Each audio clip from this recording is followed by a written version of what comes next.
You prick your finger. 1 drop of blood. That's it. No needle, no lab, no waiting room magazines from 3 years ago. Just 1 drop, and a machine the size of a toaster tells you everything about your health. Sounds incredible, right? It was. Because it never actually worked. Not once. This is the story of a 19-year-old who dropped out of Stanford, put on a black turtleneck, lowered her voice about 2 octaves, and convinced some of the smartest, richest people in America to hand her $9 billion for a machine that couldn't do what she said it could do. Her name was Elizabeth Holmes, and her company, Theranos, is the reason your brain now does a little flinch every time someone says the word revolutionary. Somewhere out there is a business school professor still trying to explain this case without laughing and failing. Let's rewind. It's 2003. Elizabeth Holmes is a sophomore studying chemical engineering. She's watched her father get sick. She's scared of needles, like a normal person. Except most scared of needles people just avoid the doctor instead of building a company. And she has an idea. What if blood testing could be done with a single finger prick instead of a full vial? Good instinct. Real problem. Worth solving. So she drops out, just like the guy on her bedroom wall. You know the one. Black turtleneck, reality distortion field, dead at 56. Elizabeth studied him like a religion. She adopted his wardrobe. She adopted his cadence. She even adopted, according to people who worked closely with her, a voice that was not naturally hers. Somewhere, a vocal coach is very quietly not taking credit for this one. Here's your first red flag. Write it down. Founders don't usually need a costume. By 2014, Theranos was valued at $9 billion. Elizabeth Holmes was the youngest self-made female billionaire on paper in the world. Her face was on the cover of Fortune. She sat on panels next to Henry Kissinger and George Shultz, 2 men whose entire careers were built on knowing when they were being lied to by world leaders. They didn't catch it. Neither did most of Silicon Valley. So how does a blood testing company with a machine that barely worked get valued higher than half the airlines in America? Simple. Nobody was allowed to look inside. Theranos operated under a level of secrecy usually reserved for defense contractors. Except instead of protecting nuclear launch codes, they were protecting the fact that the toaster didn't do anything. Employees were split into teams that couldn't talk to each other. Engineers who asked too many questions were quietly managed out. And the device itself, nicknamed the Edison, was almost never demonstrated live. When investors wanted a demo, Theranos sometimes ran the sample on a modified commercial machine from a different company entirely, then presented the result as if their own device had produced it. That's not a bug. That's the whole business model. Imagine ordering a homemade meal and watching the chef quietly microwave a frozen dinner behind a curtain. Now imagine that meal is worth $9 billion and several people go to prison over it. Let's talk about the turtleneck for one more second, because it matters more than it sounds like it should. Steve Jobs wore the same outfit every day so he'd never have to make a decision about clothes. Elizabeth Holmes wore the same outfit every day, so investors would make a decision about her before she ever opened her mouth.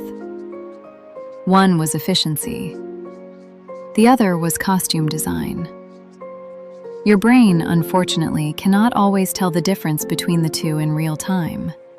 And that is exactly the gap a con artist is trained to live in.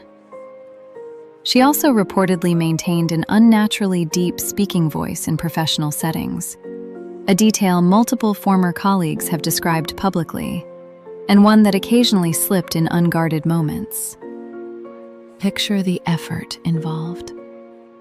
Years of sustaining a fake register in every meeting with every investor, just so the story sounded more authoritative coming out of her mouth. That is not a shortcut. That is homework.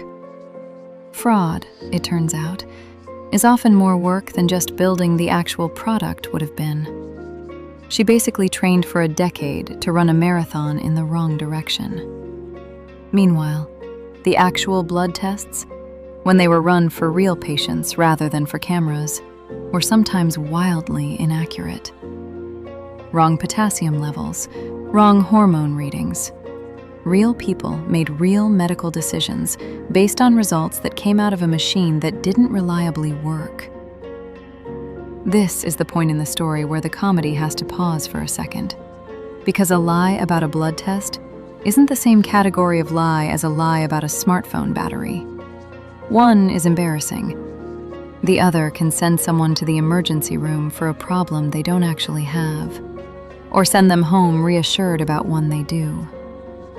Keep that in your back pocket.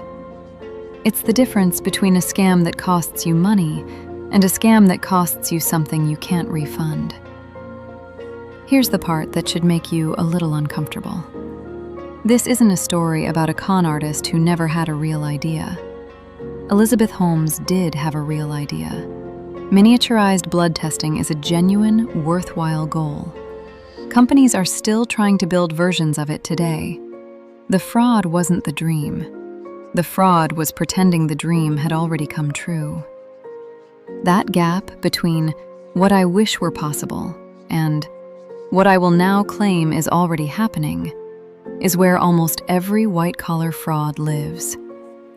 Bernie Madoff didn't invent a magic trading strategy.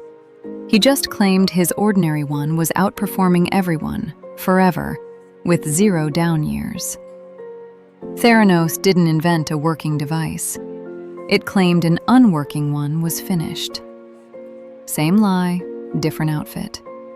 Madoff wore a suit. Elizabeth wore a turtleneck. Somewhere, there's a fraud in a hoodie right now, and you probably follow him online. Your brain is not great at catching this kind of lie, and there's a reason for it.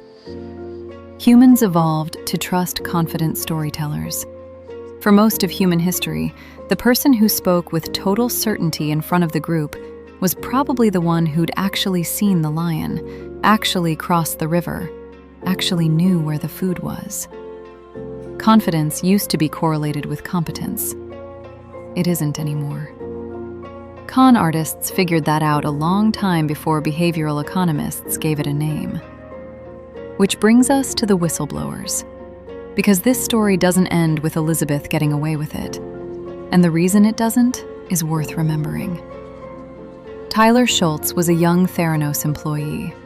He also happened to be the grandson of George Schultz, one of the board members sitting next to Elizabeth on magazine covers. Awkward family dinners were probably already a thing before this, but they got significantly worse afterward. Tyler noticed the blood tests were producing wildly inconsistent results. He raised it internally. He got stonewalled. So he went outside the company and became a source for a Wall Street Journal reporter named John Carreyrou. Carreyrou spent months building the story brick by brick, verifying it with multiple former employees before publishing anything. No dramatic movie-style confrontation. Just a reporter, a notebook, and an absurd number of phone calls. His reporting in 2015 is what actually cracked Theranos open to the public, years before any regulator caught up. The Securities and Exchange Commission followed. So did federal prosecutors. Notice what actually stopped the fraud. It wasn't the board. It wasn't the investors who'd handed over billions. It was one nervous junior employee and one patient journalist, working the story like it was any other beat, for months, before anyone with actual power was willing to act. The people with the most money at stake did the least to catch it. Let that sit for a second.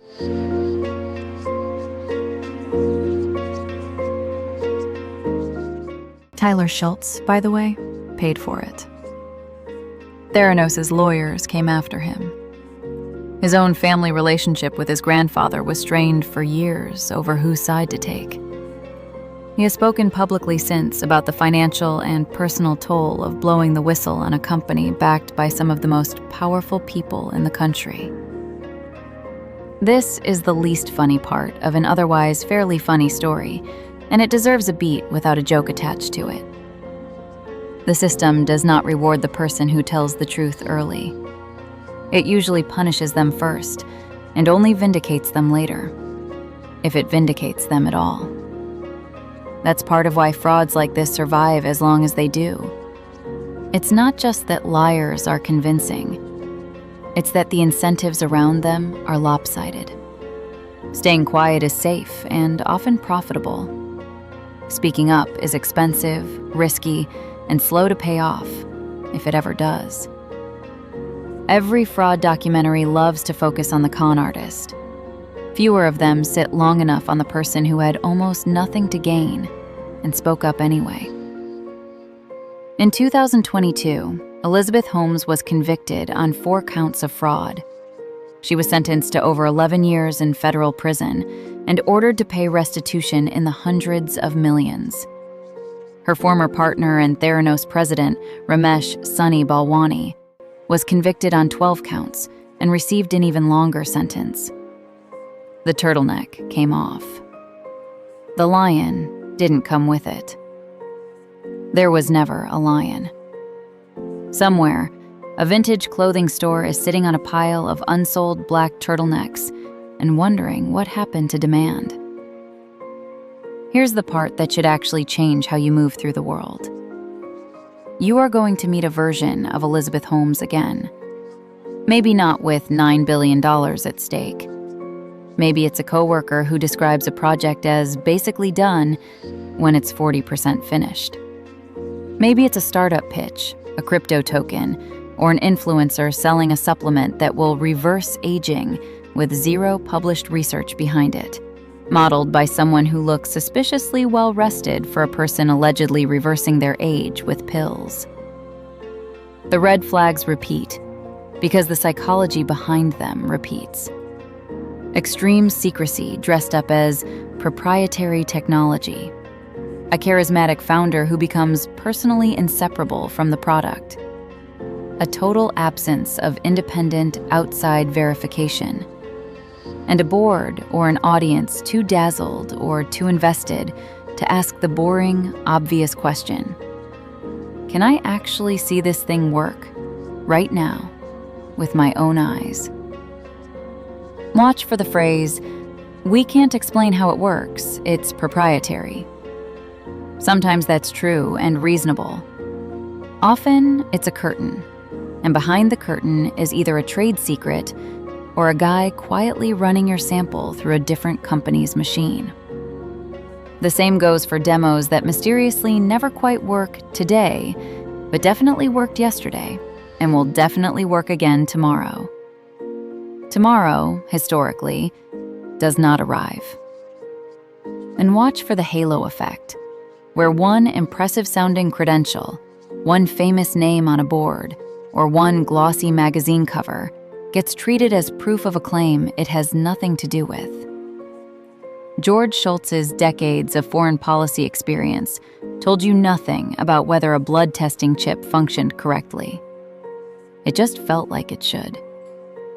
A famous face on your board is not a peer-reviewed study, no matter how good the lighting is on the cover. That one question would have ended Theranos in 2004 instead of 2018. And this doesn't just apply to billion-dollar startups. It applies to the friend who wants you in on a guaranteed trading group.